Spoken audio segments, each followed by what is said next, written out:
What up? This is Robert Horry. Horry, three-pointer. Buries it. You might know me as Big Shot Bob. To Horry for three. Oh, unbelievable. This guy is off the charts. What's going on, Big Shot Bob? Robert Horry from downtown. Oh, man, I know what's going on, Big Shot Bob. It's Friday.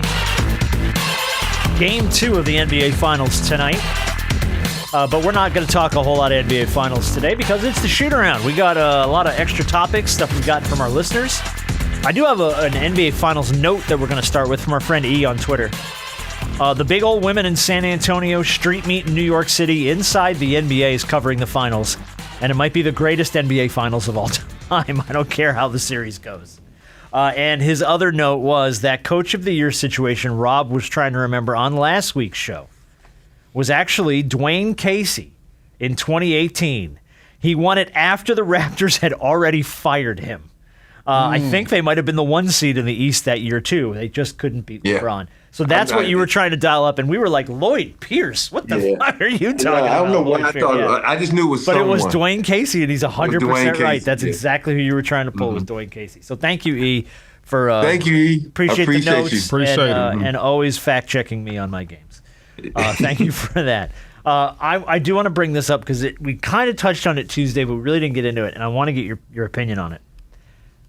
It is so weird to me that watching the end of the Western Conference Finals and now the start of the NBA Finals, how much Oklahoma City last year was like this beloved young upstart team that's coming in to win it, and everybody's rooting for OKC to get it done. And like this year, they were like the most hated team in the postseason. Like everyone was shitting on OKC. Everyone wanted to see them lose to the Spurs. No one wanted to see them back in the finals. They went from like hero to villain, like that. I can't remember a time I've seen a team go from like beloved by everybody to man, we can't wait to see them lose. Oh, I know. Okay, go ahead. The Kansas City Chiefs. That's a good one, actually. That's a really, really good one. First year or so they were in the mix. It was like, oh, good for the Chiefs, and now everyone's like, screw the Chiefs. Then it was like, oh, they're paying the refs off. Oh, you can't touch Patrick Mahomes. And as soon as they, Travis Kelce's washed up. He's living on his girlfriend. Yeah. Oh, yeah. I see all that stuff. You just added that. Well, no, but it's everywhere. Like, everybody, oh, Travis Kelce's washed up. The only reason he's playing is because he's going to marry Taylor Swift. And it's I don't think the Chiefs keep him on the roster for that reason. And I'm a type person where I never really viewed the Chiefs like that. Like, I never had an issue with Kansas City. I like Pat Mahomes. I still think personally, no disrespect to my quarterback out there in L.A., I still think Patrick Mahomes is the best quarterback in football. To me, I just, regardless of injury and everything like that, he is still Pat Mahomes in my eyes. So I've never looked at them as this villain, but I know a lot of people who have. They couldn't wait for them to lose because they think you got the refs in your back pocket and they get all the calls, this, that, and the third. So that would be my choice from hero to villain. The key thing you just said was they get all the calls. And I think sometimes the TV exposes everything. Mm-hmm. And Americans, whoever watches, they're not dumb. They see what's going on, so and they like, okay, for the first time, okay, that's and then it happens, they'll be like, hold on now. You insulted my intelligence. I know that wasn't a foul. I know that wasn't a penalty.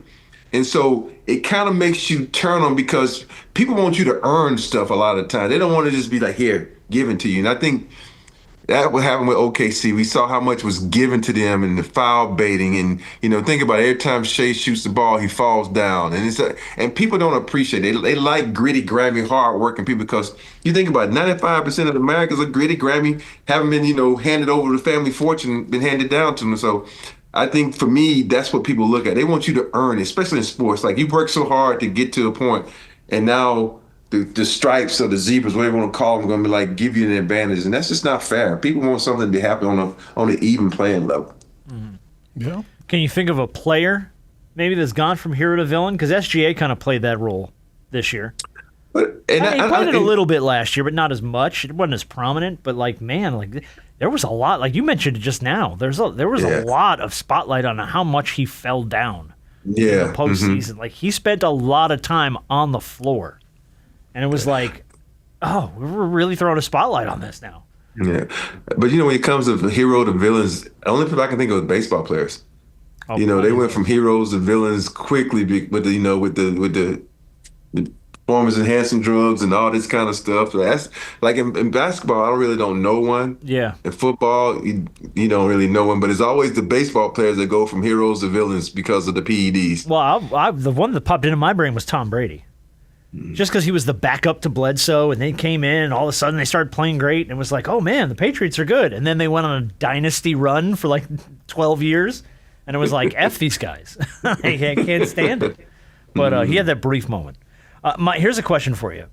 Speaking of people that are retiring from football, we mentioned Russell Wilson has finalized his deal now, and he's stepping away from the Giants. He's going to go to the CBS Sports Desk. I thought he was going to go to the Bananas. Yeah, really. But no, he's going to sit with a pregame show that includes James Brown, Nate Burleson, Bill Cowher. It's a smart move. Who else should retire and go to the desk? Not in football, but in any sport. Hang it up, go to the desk. First one I think of is the obvious one, Draymond Green. And he's already been at the desk a bunch. But if he never picked up a basketball again professionally, I think he's probably pretty well set.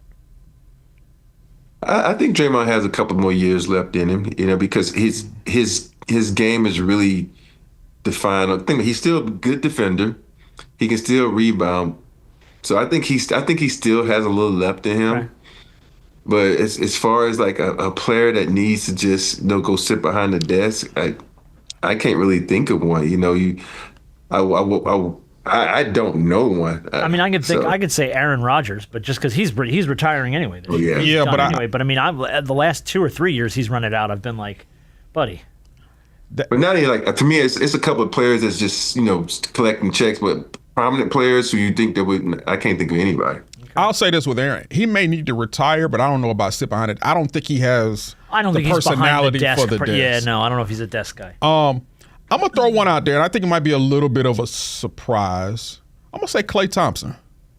I think it's about that. Now, I think Klay would be, because his dad is in broadcasting, I think he'd be better behind the desk than what a lot of people think. Now, obviously, how people may feel about him nowadays with the whole Meg Thee Stallion, that ain't none of our business. But I think he'd be good being behind the desk, and, whether it be NBA on NBC or whether it be wherever, I think he'd be really good. Like, I could see him sitting on the couch with the Prime cast. Yeah. I really could. Yeah, no, he fits that vibe. Yeah. For sure. Really does. I just thought of one in baseball, and I think it's just because he's hurt so much, is Mike Trout. Like, I think Mike Trout, very well-spoken guy, very professional, like, can speak on baseball very articulately, but he's always hurt. And he's just floundering in Los Angeles with the Angels, and the Angels can't ever do. The Angels have had generational freaking talent over the last 10 years that they're just letting die out there. Like, Shohei left, and Trout's consistently injured and hurt. Like, put that man behind a desk. He needs more visibility behind the desk. I got one now too, just because he's fucking just good on air. Jameis Winston. Jameis Winston is just pure entertainment. It's waiting for him. He's pure entertainment, dude. He is. I saw him on. Yeah. I think he's the new prime time. Dude, I saw him on, I want to say it was TikTok or something, ranking backyard barbecue sides. Yeah, I saw that too. I'm like, Jameis, what are you doing? And if crab legs aren't on this list, then why are we even having this conversation? Not for a cookout. I know, but Jameis and crab legs go together, man. I'm sorry. Hey, if you in New Orleans, that's part of the cookout. It is. He's got a bag waiting for him. He's got a nice little it's something waiting. But for I him. see him doing like a Barstool type of a thing more than, you know what I mean? Just because his personality isn't as polished as maybe some of the guys that are on TV professionally, but he's just a great personality. But you know what though? I'll add some pushback to that. I think he's a little diverse to where he could do both. I think he could compose himself a bit to go do a CBS, but if you put him somewhere else, he's more fun though. And of course. But I think he could add a little fun to it. Almost kind of reminds me, and I'm glad that he left CBS to kind of blossom. Shannon Sharpe. I always knew that Shannon, he was good for CBS, and him and Prime added a dynamic to CBS that they needed. but he never really took off until he was allowed to really be himself. Like the stuff he did at FS1, they were never going to let him do at CBS. Not in 100 years. The Mountain Dew shit and all that. The doggone cigarello on the goat. The goat hat. The mask. They would have never. They would have never. No. Not in a million years. I would love to see Jameis and Gronk together. Oh my God, that'd be unhinged. That would be unhinged. And Gronk, by the way, I didn't know how I was going to feel about him when he joined that Fox desk, and I think he does a pretty good job. Yeah. Like I think he's come a long way. Yeah, he's come a long way. Yeah, like when he first started, I was just like, this is rough. They're just trying to get him in there, but no, he fits that group pretty well. He's done good. So on the opposite side of that note, we did the Who Should Retire. Serena Williams officially making her professional comeback to tennis. She's going to play doubles next week at the HSBC Championships. Who's a partner? Who would you? I don't know. I would imagine her sister, but I have no idea. I don't think it's. I don't think it is her sister. Who would you like to see come back to play again? Any sport? Any sport, any generation. I know mine. Who do you want to see? I know mine. To see come back? I know yours too. Rob, know it. I don't know it. Who is it? Hey, get AD on the phone. I'm talking Aaron Donald. Get AD on the phone, baby. That boy stay in shape. We're not doing it. Hey, I knew you was going to say that because that's all they talk about in L.A. right now. Aaron Donald coming back now to play alongside Miles Garrett. Take your ass in the house. Now, he's not going to do it because his wife already said he ain't doing that. No, he ain't doing it. But he stays in better shape. The way he works out, he had Jared Verse throwing up. And Jared Verse is an active young player. So he said he stays in better shape than most of these athletes do, but I don't think. What was that one guy from Pittsburgh that stayed in shape? The mean looking motherfucker. James Harrison. Yeah. Oh yeah, no, James Harrison was they different. Yeah, he's a monster. But I think AD is 35 years old. He played 10 perfect seasons. He's fine. Hey, did he go out on the Super Bowl win? No, he came back for another season. That's right. He did play one more year. He tried to repeat. Yeah. I mean, it's beyond his prime, so he couldn't now, but I feel like we missed out on Barry Sanders. Oh, Barry. Yeah. You know, I would have loved to see even 2 or 3 more years of Barry Sanders. Because he was probably the most fun player I've ever watched play football. Just from a perspective of, like, you had to rewind, and this was before the days of DVRs and stuff. I used to have to rewind. We would tape games. And my dad would rewind it to see what he did. Yeah. Because he would get around somebody and he'd be like, how did he do that? And he would back the tape up and we'd watch it again. He was just next level. I'll stay there. Another player that I do wish didn't retire as soon and had another opportunity to be on a contending team, Megatron. Yeah. Calvin Johnson. Special. He was a special player. Calvin Johnson, I wish he had an opportunity to go play with a Brady or Rodgers, or be on a contending, and no disrespect to Matthew, because full circle moment, Matthew is the quarterback now in LA. Yeah. But I just think that organization, Detroit at that time, just wasn't competent. If you want to, that's the word we want to use. No, it was, because it was before the Dan Campbell years. And it wasn't very competent. And to see a guy like as dominant as he was go out because cool. I just wish more for him. Rob, do you have one? I miss like Pete Sampras, man. That's the guy. That's not a bad one, actually. I love watching. You know what I loved about Pete? He wasn't cocky like everybody he was going to get. He just kind of did his thing. And me, it's like just go out and just play and have fun doing it and kick everybody's ass. Yeah. And just go home. Yeah. Pete was like casual greatness. Like he would just stroll in, kill everybody, wave to the crowd, pack his bag, and leave. And it was like, did he just do that at Wimbledon? Did he just walk in there and school everybody and then just go home? Yeah, like eating a sandwich on the way out. He didn't even care. Like he was just, it was a casual. And then and that's just who he is. I met him once in a Laker game. He was just like, hi, and like, do you know who you are? You one of the greatest tennis players of all time. Okay, yeah, he's got that kind of like so nonchalant. Yeah, that's cool.